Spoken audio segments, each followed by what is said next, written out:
Hey everyone, welcome to another gentle introduction video. So in this one, what I'm going to be doing is looking at smaller large language models using Ollama, and as you can see here, using Jupyter Notebooks.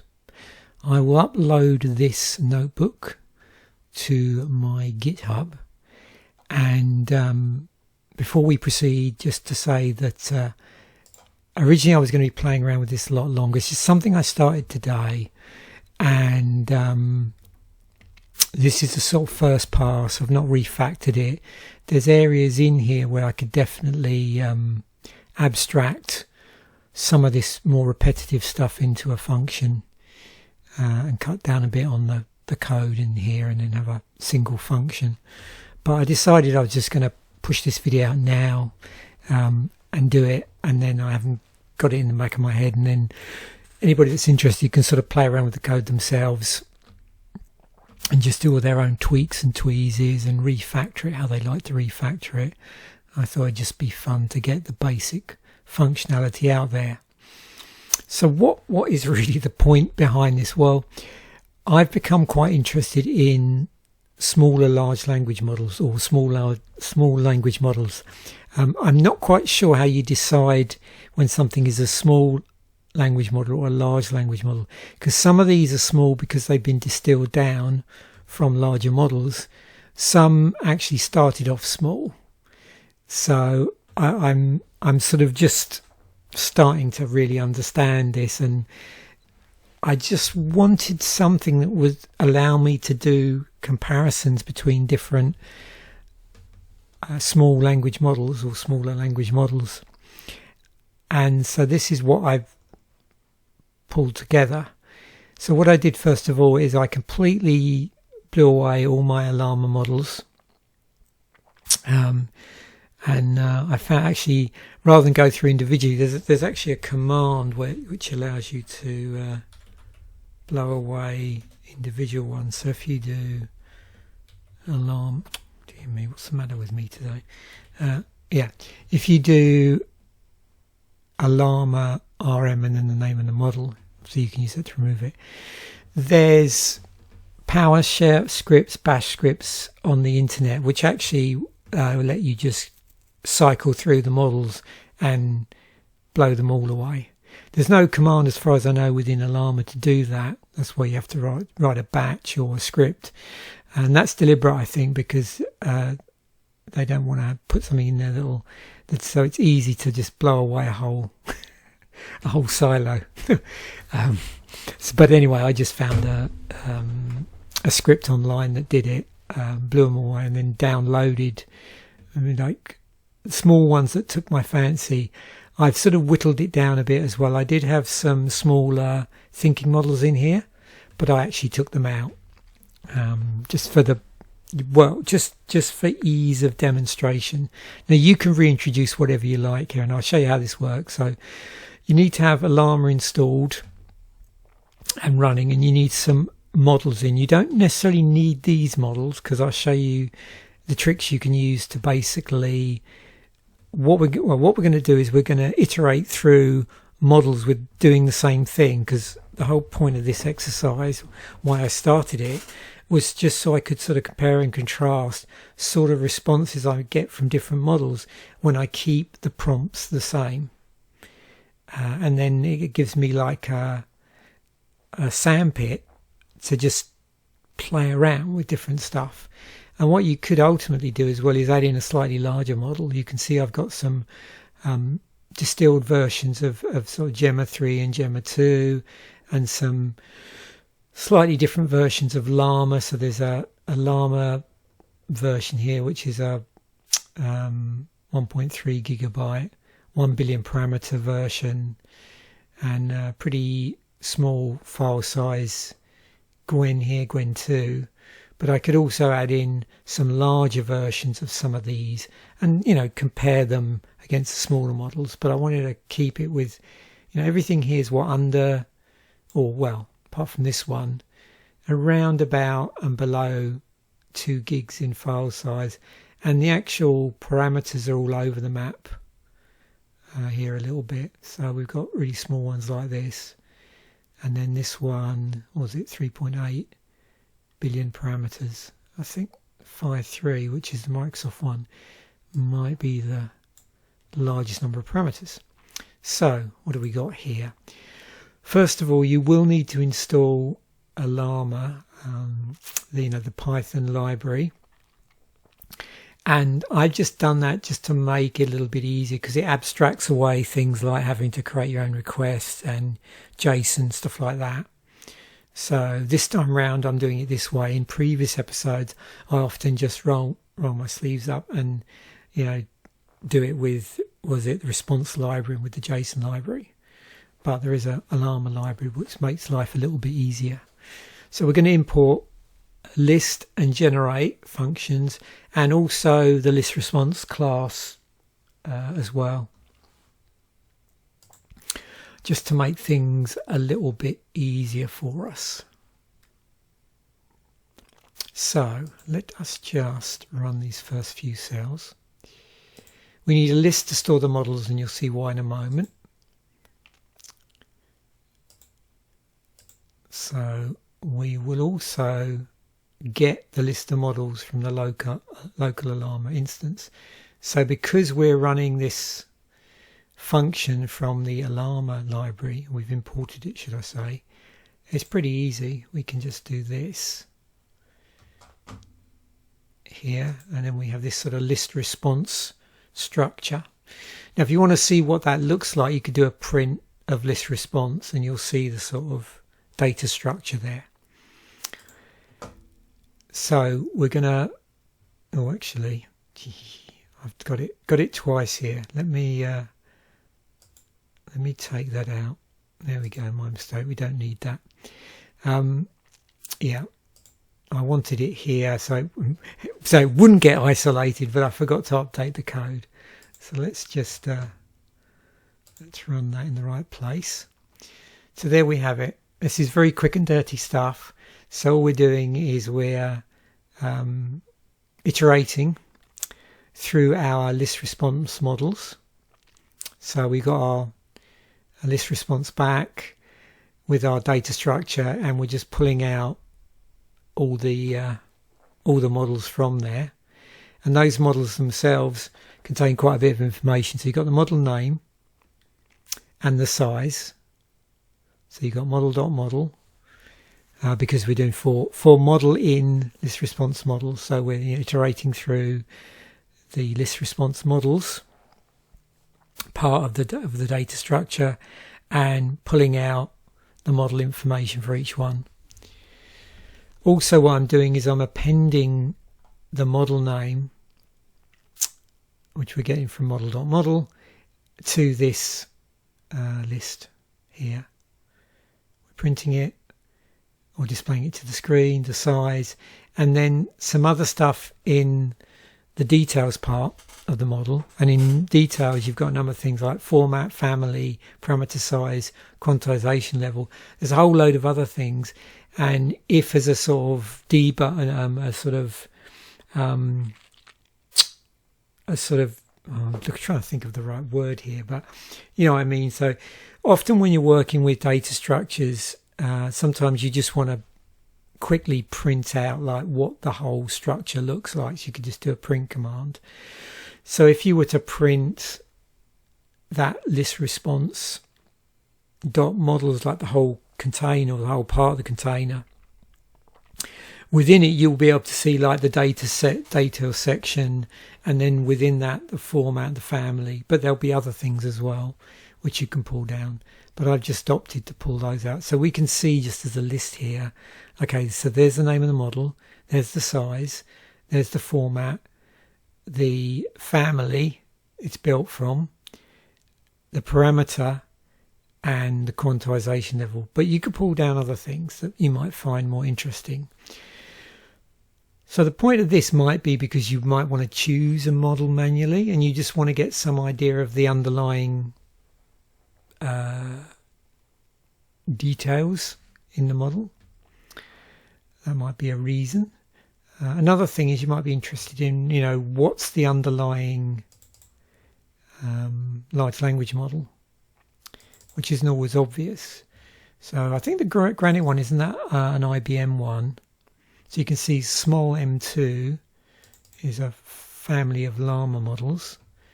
You've got Gemma 3, which is what the open source Gemini stuff. So Gemma 3, Gemma 2, and then there's another Llama one. 5.3 I think is Microsoft. Another Llama one, and Gwen 2, which is the Alibaba one? I'm trying to think of the name of the data company behind all of that. Anyway, the name escapes me. So we've got that. We've got our nice models to test list, which means we can get a slightly more succinct list here by just iterating through the models to test list, which we've sort of carved out, pulled out. These are the following models, and the point is what we're going to do is we're actually just going to iterate through all these models. That's why we want it in that, and try different things out. So what we're going to do is we're going to prompt our models to generate, because we're using the generate function. There it is. To generate a response. So we just have to give it the model name, which is iterating through that list, and then the prompt that we want to use, which isn't going to change. And I've just done some quick and dirty formatting here. So we get the model name printed and then the response, and then lines either side of the response, so we can see when it pushes it out what's going on. So let's just do that. Basic text generation. So write a short poem about a cat. So it's going to flip through each one, and as they get returned, they should appear on the screen in a moment. Now, if you're curious, what you can do while that's running, if I bring this up, and you can see it's starting to do it, we can sort of see from Ollama, I have to refresh my memory, what was it, Ollama PS, isn't it? Yeah, so we can sort of see what's currently being run in the background. And what tends to happen is when you run these models in Ollama, you might notice that they sort of stick around for a little while in case they get used again. And you can see that it's got until 4 minutes from now. So each model has a sort of window. And there's various things about the model that are defined in the model templates. And you can look at the model templates as well. There's commands that allow you to do that. Look up model information. And in a previous episode, I sort of went through and showed you using just sort of response and JSON, the response and JSON library, how you can do certain things in Ollama, like get information back about the model, list the models in a similar way, but obviously not using the Ollama library, using response and JSON, and then different things you can do with the chat, and different things you can do with generate in terms of the endpoints. So what this is interesting to see is you can now see, like, when you ask each one of these models to write a short poem about a cat, what comes back. And so of course you can change this request and just see the differences between the different models, and it's quite a good way of just seeing hands-on. I mean, you can read up what the models are supposed to be good for, but for me the fun and games with these models is pushing them. So seeing, this is what they are really good at, but also if I push the envelope a bit, what's going to come out? And so obviously I could blow away all the models in the Ollama, load them up with something else, and then go through a different set of models, or however I want to do this. Or I could create my own list, like hard-coded listing, with only certain models that I want to run. So cluster them in some ways. Maybe I want to pull down all the small Gemma models and see, and then just hard-code a list in here with all the different Gemma models and just see how they behave with the same sort of prompt. So the idea with this is again to encourage experimentation. The code's not supposed to be particularly elegant, it just gets the job done. And then you can go in and refactor as much as you like to make it cleaner, run more efficiently. You can even do away with the libraries and just do it old school with response and JSON if you want to. It's not that hard. Anyway, so we're doing an instruction now. Pretty straightforward. Normally you'd want to do a more complicated summary than this, but we're just asking it to summarize a very simple word.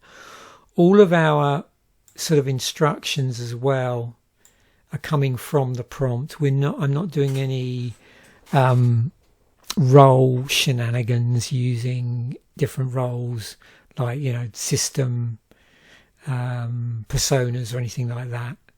Everything, any persona that it might assume is coming from this here. So the Falcon 3.1b model, we're not getting anything back from that for some reason. But the other ones, what they've done is they're effectively, because it's quite a short sentence, they're rewording the sentence to some degree. Obviously, if this was, say, several paragraphs long, then you'd get a more of a summary. But in this form here, it is sort of rewording this. But again, it's interesting to see, and the fact that we've got that there. Now, the good thing with this, of course, we're in a notebook, so we can just rerun that just to check. So yeah, at the moment, nothing from Falcon 1B. Now I'm trying to remember if there's anything particular about that one. See, that might have been optimized to do a certain type of thing, and it's not responding particularly well to this sort of question.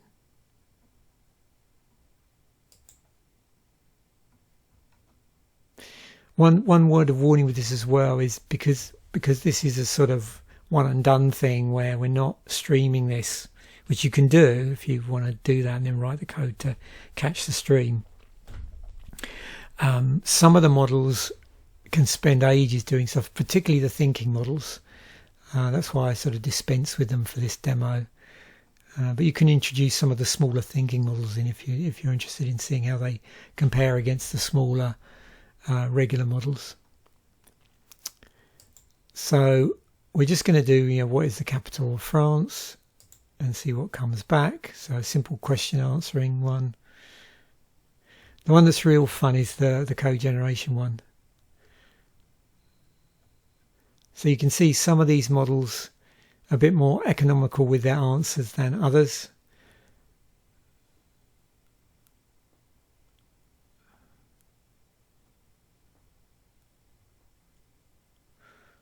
There we go. Gemma's a bit more chatty. Gemma 3.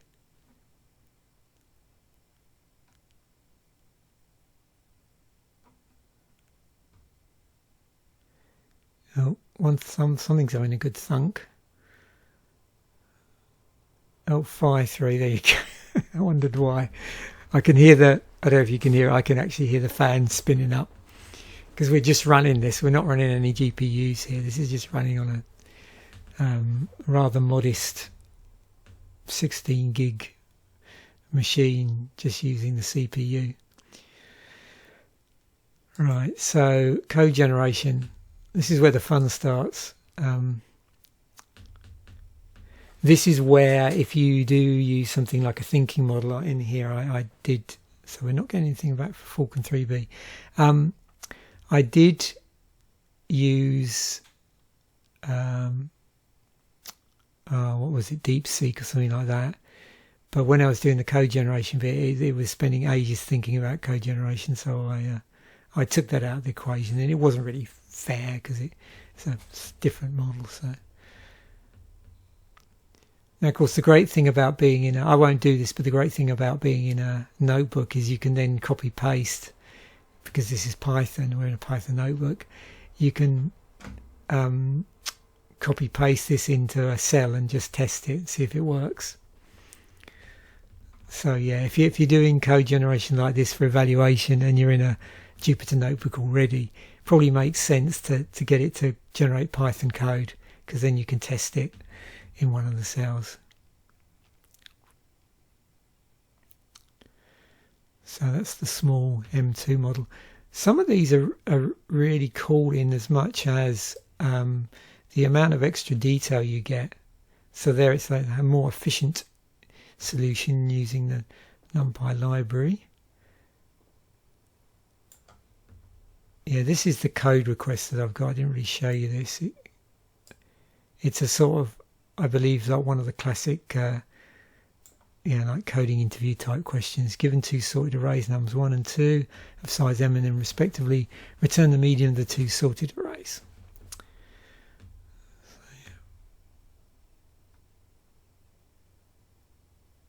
yeah. Even get helpful how to run the code. What's that from?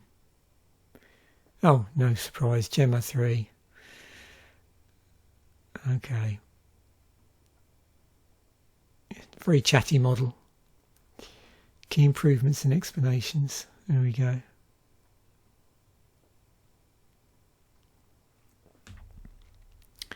I mean, that's the interesting thing, actually, because if you asked me, like, what models do I use most day to day, it's the Gemini models. Yeah. Either through the AI, what do they call it, the AI lab, or the usual Google Gemini interface.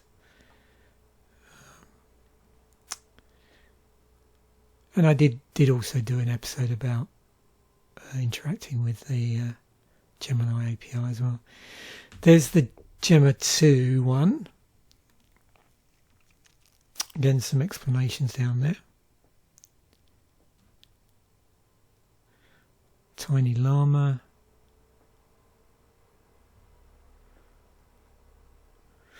Yeah, I just put these lines in just to make it a bit easier to see where each model stops and starts. But again, you could clean this up, make it a bit more professional.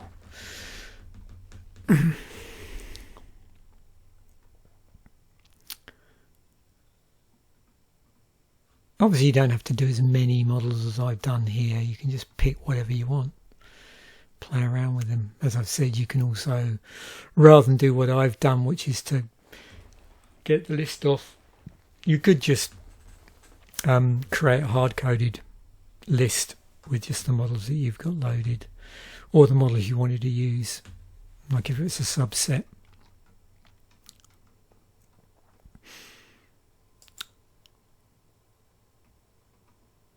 Oh, still running. Where do we get to? Is that a wee tiny llama? Oh, 5.3. That might be why.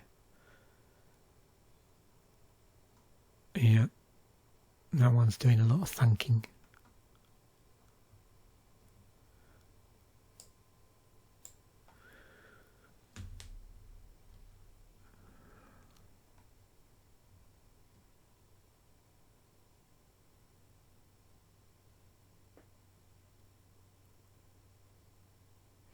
I say a lot of thunking. It's probably just got really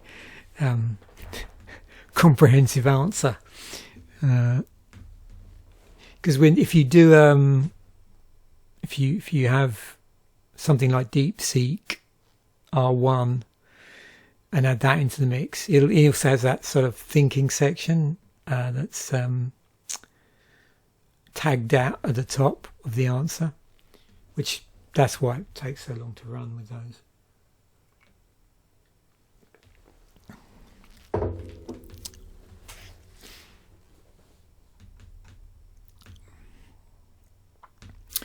Yeah, so this is one of the joys of running on just with a CPU, no GPU.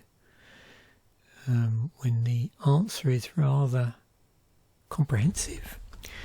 It takes quite a while to obviously come back. And I'll probably do this and it'll probably I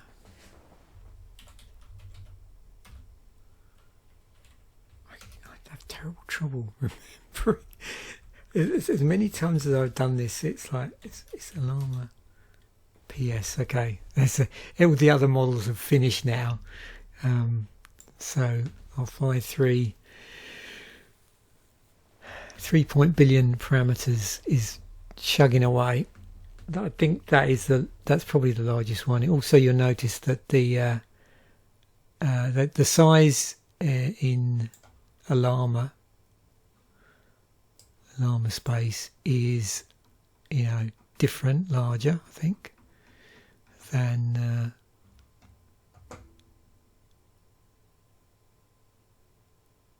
this here.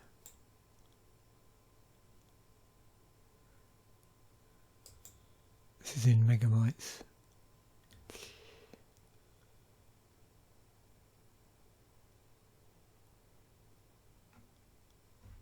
Would have been easier to put if I probably put a comma in there, wouldn't it?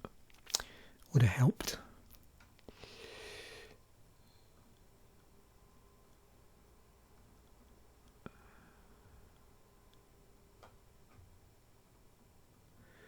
Where do we get to? Gemma. Key points. Tiny llama. Oh, there it is. 5.3.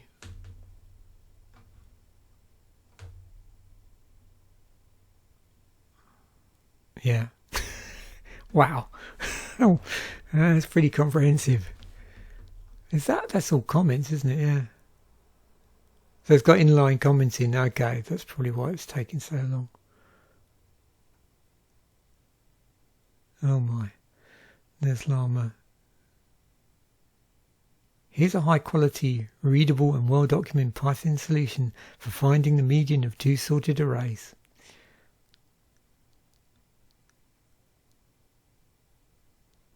And then there's the Gwen, and it's done.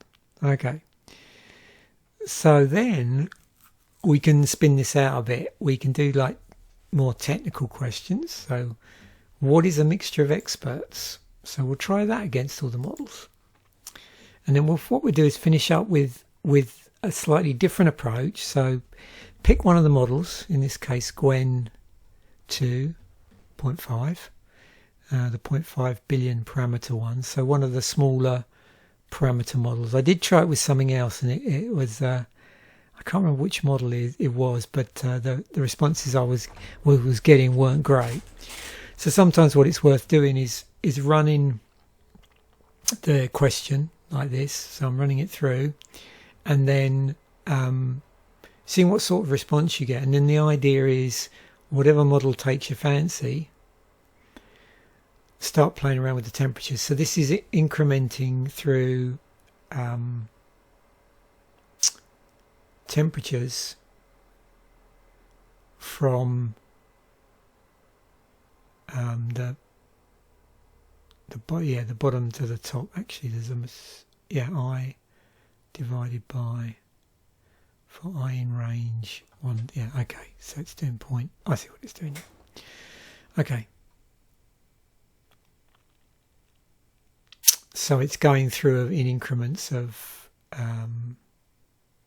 from 0 to 1 in increments of 0.1.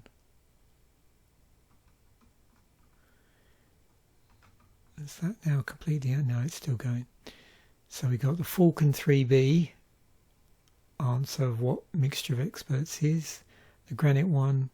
So it's interesting to note, do they all pick up that it's a neural network based term? Interesting. The small one has its own opinion on that.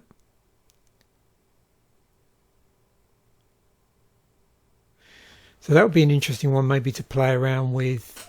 You know the answer's not going to be great, but then to play around with the temperature and just see how more hallucinating it can get. So that's fine.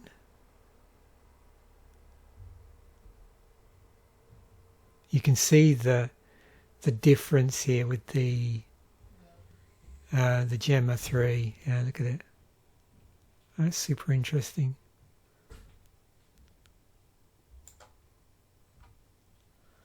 That's not a super large model either.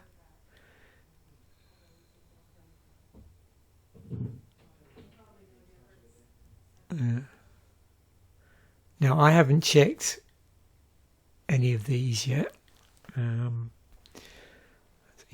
Do we dare? No, I won't do that actually, because I'm running in a notebook and things get a bit clogged up, so probably not such a good idea. Yeah, but anyway, you can check out that's several times this has come back with papers as well, which is cool. There's the Gemma 2 Tiny Llama. It's pretty concise, but yeah.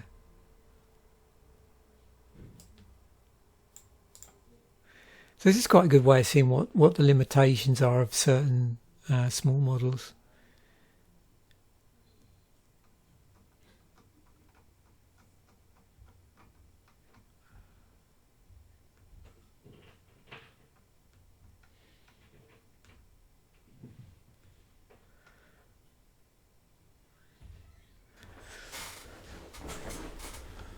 So Tiny Llama, I bet it's waiting for phi, isn't it, again? Phi 3. So we might get quite a convoluted answer.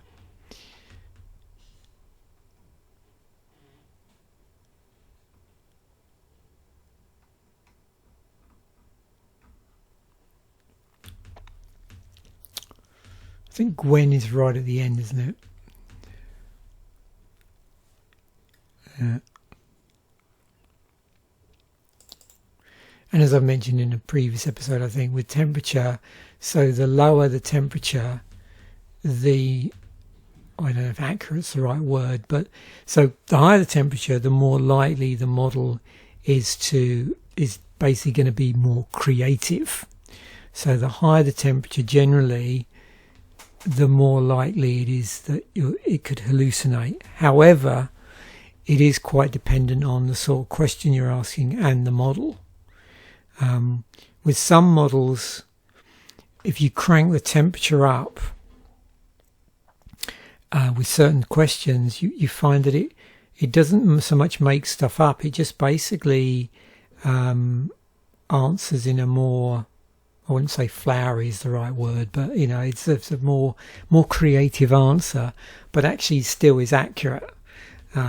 So it's sort of a combination of lots of different things. But if it's a small model and it's already being a bit artfully vague about things, and you start cranking the temperature up, then yeah, expect it to get a little even more artfully vaguer, if that's a correct term. Oh yeah, that was 5.3 holding us up again. There we go. Llama 3.2.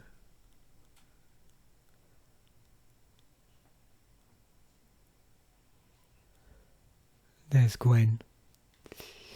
So if we take the Gwen as an example, and I picked that one because out of these, when I did a cursory run through, it seemed to be in the right area, and was one of the more succinct ones, and also one that I haven't really played around with that much. So I've been playing around with quite a bit of the Llama stuff. I suppose I could have picked Granite actually. That's another one I've not played around with that much. So let's just feed it through and crank the temperature. So let's do that. So a temperature, in actual fact, just realised a mistake here, but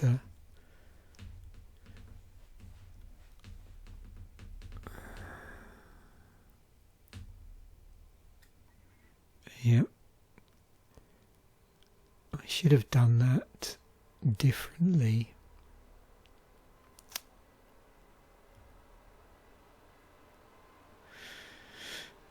I'll fix it, and then the fixed version, this is actually going from 0.1 to 0.1. Really wanted to go from 0, thinking about it now.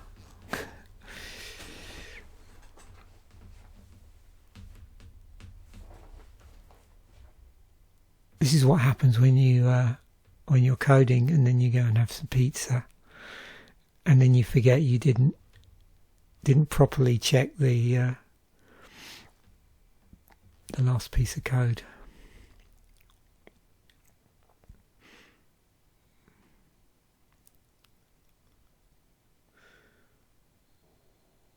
So what you could then do is sort of go through and see, see how things change. If I was to do that,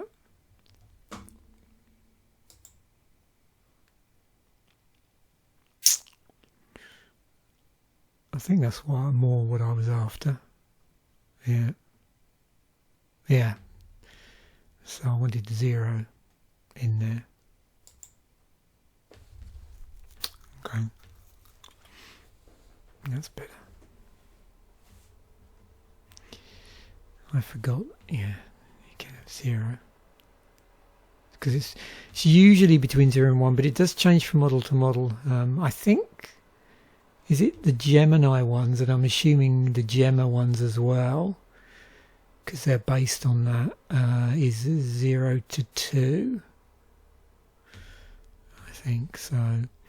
Yeah, you do have to be a little bit careful. For instance, it's my understanding that I think one of the reasons why I couldn't use the small 2 one, thinking about it, is I'd read somewhere that it doesn't, that temperature, it isn't affected by temperature, but I don't know how true that is. And again, the beauty with doing something like that, this is you can just experiment.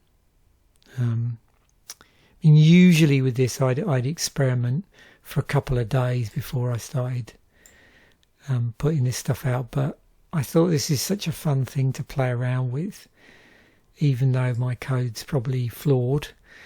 I've already found one bug. I think it's just I think it's a great fun thing to play around with. It's just sort of playing models off of each other and seeing how stuff responds. Anyway, I think I'll leave it at that. I will save this to my GitHub without all of the answers in it there, so you can just run it yourself.